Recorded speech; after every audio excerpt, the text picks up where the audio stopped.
Students walk out and speak out. This morning, we'll talk schools, leadership, and the fight to improve education. And as rents rise, how to make sure living in Detroit stays affordable. Today is Sunday, March 18th, 2018. This is Flashpoint. Good morning and welcome to Flashpoint. I'm Sandra Ali, sitting in for Devin today. They had to compete with another dramatic week of news, but American schools took center stage this past week. On Wednesday, students all over the country walked out of class. They joined voices in fighting gun violence in the U.S. That included a lot of students right here in Metro Detroit. I watched at Cass Tech as students there took part in the movement that has its voice in the hashtag Enough. The walkout, a precursor to the March on Washington that we'll see next weekend. But school violence wasn't the only focus last week. In a wildly panned appearance on 60 Minutes, Education Secretary Betsy DeVos was taken to task over the performance of schools here in her native Michigan. And on the heels of the announced plans from Mayor Duggan on using transit to marry the city's traditional schools with their charter counterparts. It's a good morning for us to ask, what is happening in our schools? How have Michigan schools fallen so far so quickly? And while we're preparing our children for a profoundly challenging workplace of the future, how do we keep them safe in the process? We're going to tackle all of that this morning. And a little later, Detroit's plan to follow through on the mayor's promise that no one will be moved out so that others can be moved in. It's all coming up today on Flashpoint.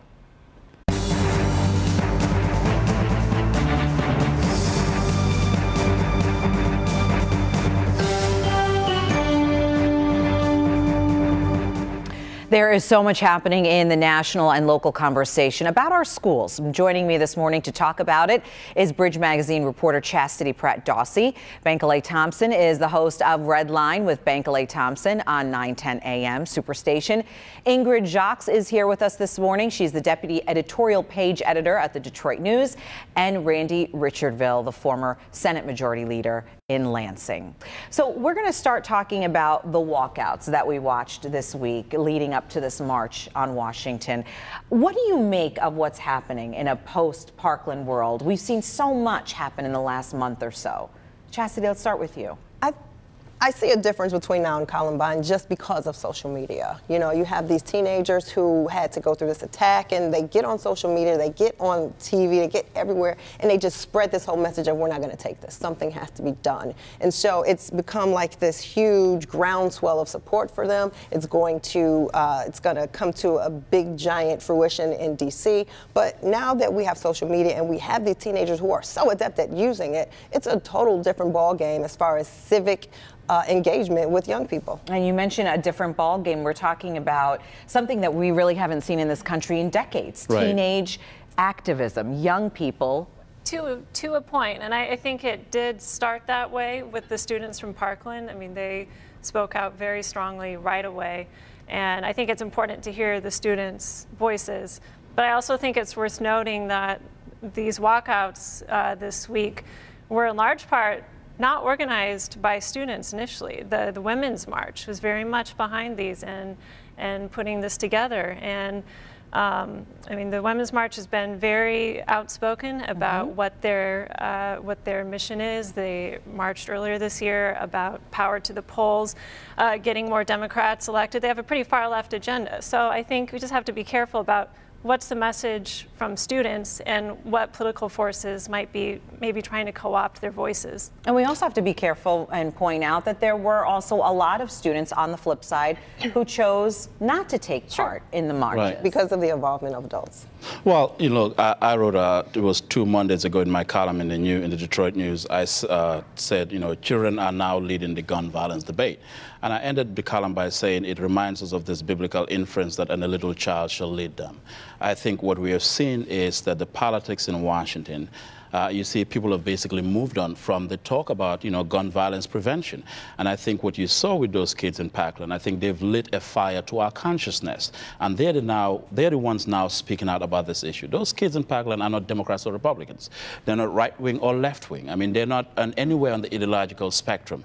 And that's why the march is titled, you know, Marching for Our Lives. They're beckoning on our leaders to intervene and do something. And I think we have to be careful, though, in ascribing any kind of political motive to this awakened consciousness that we're seeing around the nation. How do you explain the involvement of the Women's March and these other groups? Or Bernie Sanders. Or Bernie Sanders. To show up. Any civil rights movement that involves children is going to have some kind of political air to it. But there were children. My daughter is part of the Black Student Union at her high school, and they got upset because they felt like the teachers and the administrators were too involved, and they thought that, okay, we want this to be civic disobedience. We don't want it to be go down this hall, now go down into this area, and this is how you walk around the school. And so they did say that they didn't like some of the involvement of adults, but in the end, and ultimately, their goal was to get attention, and they were really part and parcel of getting attention. Right, and it does get a little tricky when you talk about the involvement of adults. You get into a whole sort of other set of legalities with administrators, and we saw, you know, things were different district to district, city to city, and some school principals we heard say, look, you walk out, you're going to be punished. Right. Yeah, you know, and you referenced the scriptures. I thought that was interesting. And something that I've looked at too. You know, Mike Pence was here a couple weeks ago, not even 2 weeks ago, I don't think. And at the end of his talk, he said, he quoted a scripture as well. He said, if my people that are called by my name will humble themselves and call out to me, that I will answer them and heal their land. Now, we're at a place where 17 minutes of school time is free to go out and be quiet, but at the same time, we're taking them out of the classrooms, and there's not a real purpose. And one of the concerns that I have is that this is being politicized by the right and by the left, and it shouldn't be. I know that a day or two after this tragedy down in Florida, a couple of legislators in Michigan introduced new gun legislation that would teach teachers how to be armed. And I said to the person I was with, I said, it seems to me like you're taking advantage of the situation. And I didn't like that as a knee-jerk kind of thing. Like, I'm going to make a point. By the way, it's an election year. But then there's people on the other side that are doing the same thing. They're saying, hey, let's use the First Amendment to attack the Second Amendment. Why don't you go back to the preamble and say, at the very beginning, this document says that we are endowed by our Creator, and allow these people, if they want to, these children, to spend that time in prayer. Because today, you got to be quiet. You got to go out there in moments of silence. But there was protests and other things going on. In my mind, it should have been something that instead of being an assembly where everybody gets to go out and take a time out, so to speak, it should have been either before or after school to say, on my time, I want to protest. There's no rules to protest, and especially you can't tell the person who's protesting how to do it. But isn't that inherent constitutional provision, though, the right to freedom of assembly? I mean, they have the right to express that. I mean, it's legitimate discontent. I mean, did you see them holding signs that says we're Democrats, we're Republicans, or we want to take over Congress in November? No. These were just innocent kids coming out here to demonstrate and say they need to be protected. Yes, I think you are right on. I think you are right on. Totally agree with you. Right. My concern is that when these young people are out saying, hey, we need some help, this is crazy. I don't want to be going to a school where I'm scared, that then there are those that politicize it. That's my point. It's not the kids. I'm not saying that. This is not saying that the adults should be adults. This is not Stokely Carmichael. This is not the lunchroom counters. This is children walking outside and being silenced. These aren't kids who are facing dogs and water hoses. These are kids who are walking outside and being silent, and the adults are having high-minded conversations, and the kids just want to know, what are you going to do about this? And we've heard over and over, many historians point out, these are just teenagers who are, most of them aren't even old enough to vote yet. And they just kept saying over and over, we want our voices heard. Okay, we're going to continue the discussion with our roundtable coming up in just a moment.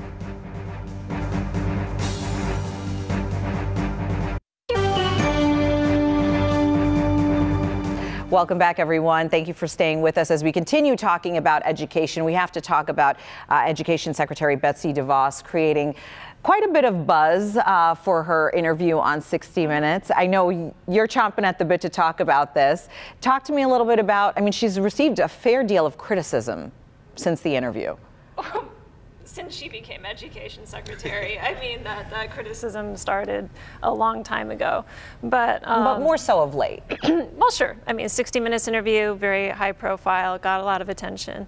And I definitely think she could have handled some of those questions a lot better. I've had several one-on-one interviews with her where she answered very similar questions a lot more authoritatively and with a lot more background. And I mean, who knows what was edited out, but I feel like she came across sounding kind of unsure of herself and unsure of what the situation is when she knows better, and she should have been ready for those questions, especially related to the performance of Michigan schools and the impact of school choice here.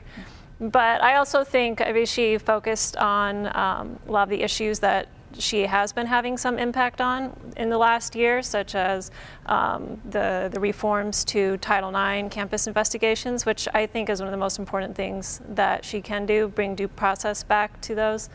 And so, I mean, I think the people who already dislike her came away from that interview probably just reinforced in their opinion. People who like her, similar. But I've been getting emails all week of, you know, what are you going to say about this interview with Betsy DeVos? You know, it was terrible. So, I mean, a lot of people saw it and didn't like it. Did it give her critics just more ammunition? Leslie Stahl asked her very basic questions. These were not trick questions. These are questions that anybody who has lived through the last 20 years in Michigan's education system should have been able to answer, especially someone whose family contributions and influence has, you know, so much changed the landscape in Michigan and especially in Detroit. These were very basic questions. So people who already thought that she was not qualified to be the U.S. Education Secretary have way more reasons to think so. And I've said, really, the question is, why is she the U.S. Education Secretary? This administration and Republicans have for years said, what do we need an education department for? Let's get rid of it. So is it any surprise that Betsy DeVos, who has absolutely no educational professional background, was chosen to be the education secretary of a department, education department that Trump and Republicans have said forever that needs to go away? Well, she was right, just briefly, just in the fact that the 40 years there has been an education department spends $70 billion a year at least, and really there are no real results. Education performance in the U.S. has pretty much flatlined. So she's right on that, and right to kind of ask schools to innovate more. They have that freedom now under the new version of No Child Left Behind, and I mean, she is doing that work as well. She's not just about private schools and vouchers like everyone tries to say she is. I mean, she does care about the 90% of kids in traditional public schools. She's influenced Detroit schools and never visited one. Did this just add more fuel to the fire for the critics? Well, look, you're going on CBS 60 Minutes. It's not a roadside interview. You're not calling into some radio show for expressing your opinion. This is 60 Minutes. And regardless of how you feel, you are obliged to go in there prepared and answer the question because you're speaking to the nation. And when I watched that interview, it was just a flashback to the Sarah Palin interviews in terms of just someone who really did not demonstrate that she's prepared for this office. And yes, I think she gave her critics more ammunition to really question the legitimacy of her being in office. But even if you extend the dialogue, people are going to say, look, this is just another example of Trumpism. I mean, this is, you know, you have people like, look at Rick Perry, he's the secretary of what? Energy? I mean, you have individuals in places that may not really, their background may not have a strong connection to this. And the reason why I think with Betsy DeVos is even stronger for us here in Michigan is because she's from Michigan. If anything, at the very basic level, you're from Michigan. Even if you're, even if you do not have a degree from Harvard University, we at least expect you to have at least an understanding of the landscape here. And I think if you fail in your home state, obviously your legitimacy is questioned everywhere else. And that was one of the initial strong criticisms that came out early on, that she seemed out of touch with what is happening in Michigan schools. Well, she's been attacked from day one. I mean, she took on, who would want to be Secretary of Education? Is there a tougher job? And as a Republican and a conservative, I hope she works her way out of that job. I hope that department is eliminated because way too much is happening at the federal level. You want it to be eliminated? And local. Yeah, I would. And just like the energy What good department. Therefore, it makes sense to put someone in charge of it who has absolutely no educational background. Well, I don't you think want she has this department no to be educational background. I don't She's think never that's been a fair. teacher. She didn't go to public schools. Her kids don't go to public schools. She's never been to one of the public schools in Detroit that she's had the most influence over a landscape. She's been involved in educational issues in Michigan for years, donating decades. money to campaigns in order to get legislators to vote in a certain direction is not the same as being an educator. Well, I don't see it the same way, and I think Betsy DeVos is a leader. That's one of the reasons she's in the job, and she's taking on a very, very tough role. But Randy, I do hope that she continues to work on it. Okay, meet me at the middle of the road. Detroit Public Schools has been the poster child of everything wrong with public education in the nation. Is that Betsy DeVos's fault? No, it's not. No, here's where I'm coming to. Yeah. This is Michigan's largest city. It's the largest school district in Michigan. Don't you think at least the head of the U.S. Department of Education at least has some sort of an obligation to at least visit this largest school district that has been so troubled for so long and say, look, this is what I plan to do as the education secretary. The fact that she has still not visited the school district, you don't think it troubles you? This is the largest city in the state. Yeah, I would 100% support her coming down and actually meeting Mayor Duggan, who, by the way, I think gave one of the best State of the Cities I've ever seen. He was out there. He had the information, the facts. He's done an incredible job, and he has an incredible team. But one of the things he talked about was being involved in education. If you want me to be, and if so, how? I would hope Betsy DeVos would come down and meet with Rick Snyder and meet with Mike Duggan and Nikolai Vitti, the superintendent. Absolutely, absolutely. That's what should be done, and it should be done ASAP. And Mayor Duggan actually, I do want to be involved in this. I have let it go for too long. It's been, over a year. I should be here, and I should be taking a look at Detroit first. And he did lay out some specifics as well. So. Yes, he did. And trying to bring the charters sector along and with the Detroit Public Schools. Yeah, and I think those are really important conversations. No, he showed that school of choice bus going all over Detroit. Absolutely. It's like, that's crazy. It that's has just some crazy. ideas. Absolutely. All right. Well, thank you so much to our roundtable this morning for the great conversation. And do stay with Local 4 for full coverage of the March for Our Lives. I will be heading to Washington, D.C. to cover it. When we come back, we are going to talk about the plan to keep living in Detroit affordable even as rents go up. We'll be back in a moment.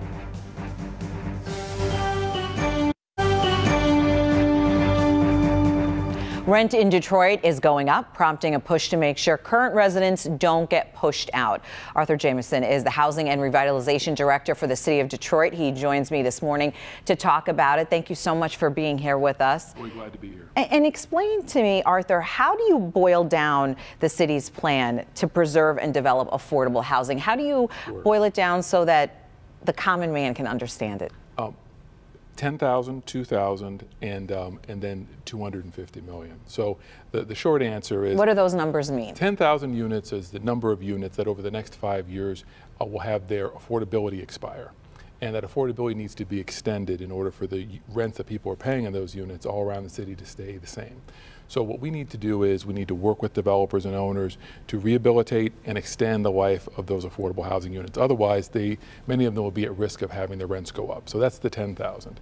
The 2,000 has to do with the production of new affordable housing in mixed income formats and environments in neighborhoods around the city, consistent with planning and development plans, using vacant land and existing vacant buildings that could be rehabilitated into mixed income housing all around the city.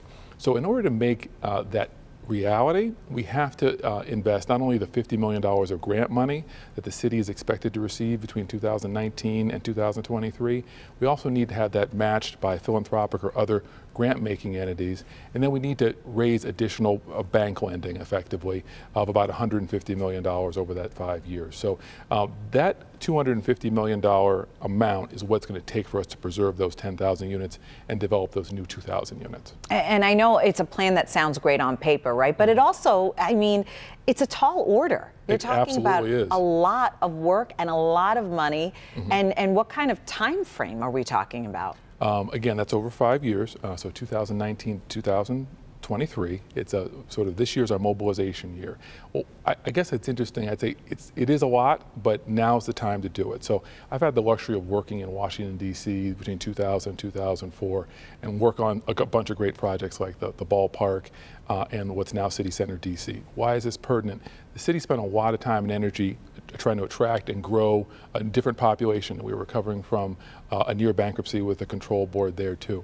The trick was that when we went to talk to professionals from that community, San Francisco, Chicago, other places, they all said making an investment in affordable housing now is a value. It's very inexpensive relative to how expensive it might be later, and making sure that affordable housing is part of the recovery and part of the growth of the city and not a reaction to the growth is critical. So I think making this ask at this time is particularly important because it positions us to have the kind of inclusive growth that we think this city deserves. Mm-hmm. And you talk about inclusive growth. I think you hear from a lot of young people or younger people, mm-hmm. Look, I would love to live in the city of Detroit. Mm-hmm.